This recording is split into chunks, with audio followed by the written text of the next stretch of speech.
तो क्या होता अगर नारुतो के पास सोलो लेवलिंग जैसा सिस्टम होता? आखिर उस सिस्टम से नारुतो क्या क्या सीख पाता, उसके पावर्स क्या होते, और क्या नारुतो इन सब पावर का इस्तेमाल करके उन सब हादसों को रोक पाएगा जो उसके साथ आगे होने वाले हैं? हाँ नहीं, नारुतो का ये होने वाला है, लेकिन एक अलग ही तरह से। तो वीडियो देखने में तुम्हें काफी ज्यादा मजा आने वाला है, तो वीडियो को लाइक कर दो एंड खाने पीने के लिए कुछ ले लो, क्योंकि वीडियो बहुत मजेदार होने वाला है। तो कहानी की शुरुआत में हम छोटे नारुतो को देख पाते जो कि गहरा नींद में था। नारुतो एक सपना देखता है जिस सपने में सब कुछ था, उसके बचपन से लेकर उसके मरने तक। सब लोग कैसे उसे हेट करते थे एक मॉन्स्टर बुला के, कैसे बच्चे लोग भी उससे दूर रहते थे और उससे कितना नफरत करते थे। नारुतो को ये बात भी पता चलता है कि फोर्थ होकागे और कोई नहीं बल्कि उसका ही डैड है। कैसे थर्ड होकागे ने ये बात छुपाया और पूरी बात किसी को बताया ही नहीं, जिससे नारुतो को काफी ज्यादा नफरत किया गया। और कैसे थर्ड होकागे नारुतो से डरता भी था, इसलिए उसके पीछे उसने एम्बू भी लगा दिया था ताकि एम्बू उस पे हर वक्त नजर रख सके कि वो विलेज को कभी नुकसान न पहुंचाए। जैसे जैसे नारुतो का सपना आगे बढ़ता है, उसे साकुरा का सच पता चलता है। नारुतो को ये भी पता चलता है कि सासुके के क्लैन को कैसे पूरी एक ही रात में मार दिया गया। जैसे जैसे नारुतो सपने के और अंदर घुसते जाता है, उसे मालूम पड़ता है कि वो शादी भी करेगा, उसके 2 बच्चे भी होंगे और कैसे वो ओत्सुकी के हाथों मरने वाला है। वो सब कुछ देख लेता है। अचानक से नारुतो का नींद खुल जाता है और नारुतो कहता है मैंने ये सब क्या देख लिया। नारुतो को सब कुछ पता चल चुका था और वो किसी पे भी भरोसा नहीं कर सकता था। नारुतो ये सोचता है कि अभी मैं केवल 10 साल का और मुझे इतना सारा नफरत किया जा रहा है, और अगर मैं बड़ा होते गया तो शायद से ये लोग मुझे मार भी डालेंगे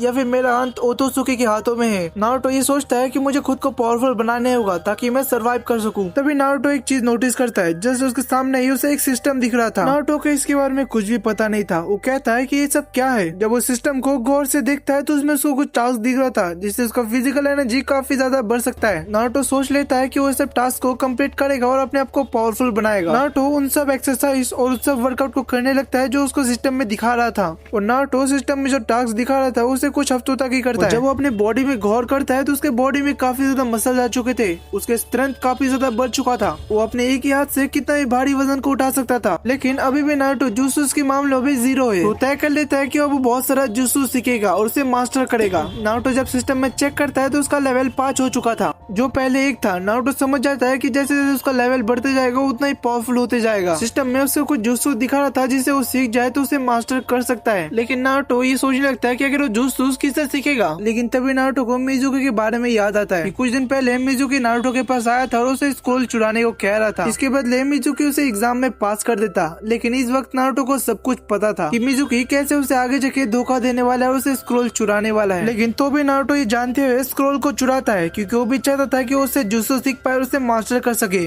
नारुतो स्क्रोल को चुराता है और जंगल की तरफ भागने लगता है। बहुत ही जल्दी ये बात थेरोका के हिरुzen सारुतोबी को भी पता चल जाता है। वो कुछ एम्बो मेंबर्स को नारुतो और मिजुकी के पीछे भेजता है ताकि वो स्क्रोल को वापस ला पाए। और साथ ही थेरोका मिजुकी को भी पकड़ना चाहता था, क्योंकि थेरोका को ही पहले से पता था कि मिजुकी कोनोहा की इन्फॉर्मेशन को लीक कर रहा है। फिर हम नारुतो को देख पाते जो स्क्रोल को पढ़ रहा था ताकि वो ज्यादा से ज्यादा जुजुत्सु को सीख पाए। वो काफी सारे जुजुत्सु को बहुत जल्दी सीख भी लेता है, जैसे कि मल्टीपल शैडो क्लोन जुजुत्सु और भाई रशिनगान। लेकिन तभी वहाँ पे हिरुका सेंसेई आ जाते हैं और नारुतो को स्क्रोल देने को कहते हैं। लेकिन नारुतो को इस वक्त पता था कि यहाँ पे कौन है। यहाँ पे हिरुका सेंसेई नहीं था बल्कि मिजुकी था। नारुतो मिजुकी को कह देता है कि मैं तुम्हें स्क्रोल देने वाला। मिजुकी कहता है तो तुम्हें पता चल गया नारुतो, तुम काफी समझदार हो चुके हो, अब चुपचाप वो स्क्रोल मुझे दे दो, क्योंकि उस स्क्रोल को पढ़ के भी तुम कुछ भी नहीं कर सकते। तुम तो एक बेवकूफ लड़के हो जिसके अंदर एक 9 फॉक्स है। एम्बू के लोग ये सब छुप के देख रहे थे, वो नजर रख रहे थे कि यहाँ पे क्या चल रहा है। लेकिन नारुतो मिजुकी से बदला लेने के लिए वहाँ पे मल्टीपल शैडो क्लोन जुजुत्सु का इस्तेमाल करता है, जिससे कि वहाँ पे हजारों नारुतो के क्लोन बन जाते हैं, जिसे देख के मिजुकी भी शौक हो जाता है। मिजुकी कहता है ये नामुमकिन है, तुम इतना जल्दी ये जुजुत्सु कैसे सीख सकते हो। मिजुकी की चेहरा पूरी तरीके से शौक और डर से भरा हुआ था।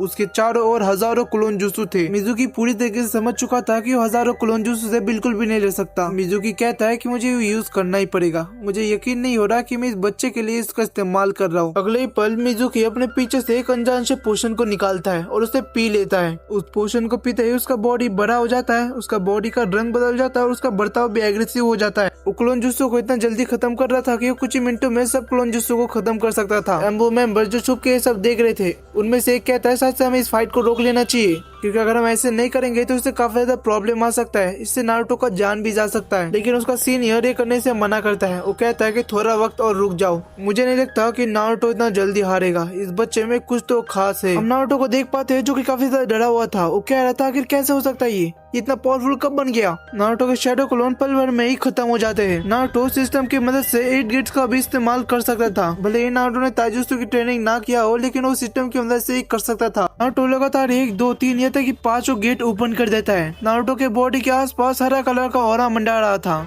नारुतो कहता है शायद इससे ज्यादा गेट में ओपन नहीं कर सकता, लेकिन इतना ही पावर काफी है इसे हराने के लिए। दूसरी तरफ मिजुकी ये देख के काफी शौक होता है कि नारुतो ने 5 गेट्स ओपन कर लिया। मिजुकी कहता है इस बच्चे के हाथ में 2 मिनट स्क्रोल क्या लग गया, इसने तो सब कुछ सीख लिया।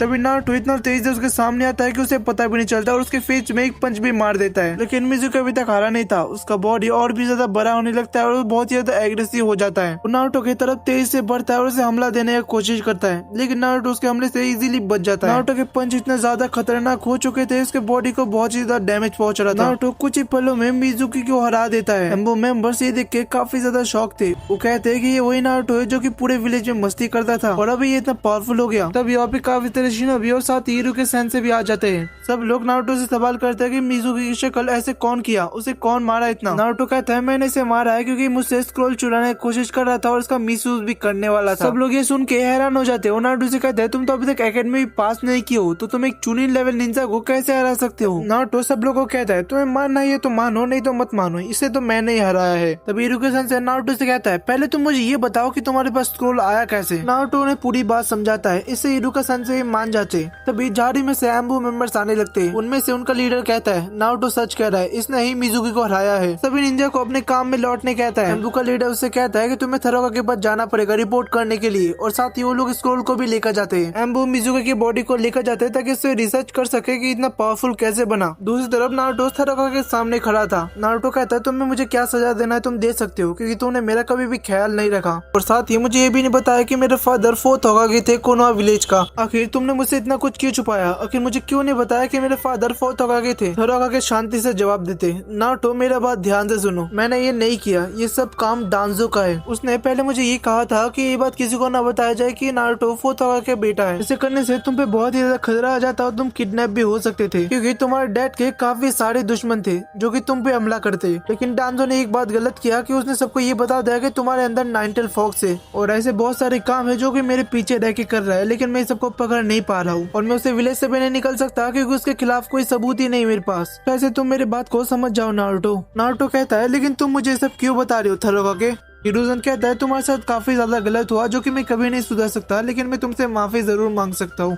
नारुतो कहता है कोई बात नहीं, कुछ भी हो मैं कभी भी हार नहीं मानूंगा और एक दिन ऐसे जरूर आएगा कि सब लोग मुझे प्यार करेंगे और मैं इस विलेज का होकागे बन जाऊंगा। फिर हम गेट के बाहर इरुका सेंसे को देख पाते हैं जो कि नारुतो के लिए इंतजार कर रहा था। नारुतो को कोनोहा का हेडबेल्ट पहनाता है और कहता है कि तुम पास हो चुके हो नारुतो। नारुतो भी काफी खुश हो जाता है और कहता है आज का रामेन मेरे तरफ से इरुका सेंसे, और वो दोनों चले जाते हैं रामेन खाने के लिए। दूसरी तरफ हम डांजो को देख पाते हैं जो कि मिजुकी की बॉडी के सामने था। डांजो एम्बो मेंबर से कहता है इसका स्किन इतना ढीला कैसे हो गया। एम्बो का लीडर उनसे कहता है ये काफी ज्यादा पावरफुल हो गया था, अचानक से इसने इतना पावर हासिल कर लिया था कि किसी को भी खत्म कर सकता था। लेकिन एक अजीब बात है जो कि इससे भी ज्यादा चौंकने वाली बात है। डांजो पूछता है कि ऐसा कौन सा बात है जिसे तुम इतना शौक हो रहे हो। वो कहता है नारुतो काफी ज्यादा पावरफुल हो चुका है, वो एक ही बार में 5 गेट ओपन कर लिया है और साथ ही उसने मल्टीपल शैडो क्लोन जुत्सु एक ही बार में स्क्रॉल पढ़ते ही सीख लिया। डांजो कहता है कुछ तो इस बच्चे में बात है, तुम लोग इस पे नजर रखो। और तुम्हें वीडियो अच्छा लगा होगा, अगर अच्छा लगा तो वीडियो को लाइक कर देना और अगर ऐसे वीडियो चाहिए तो कमेंट में लिख देना। तब तक के लिए बाय बाय।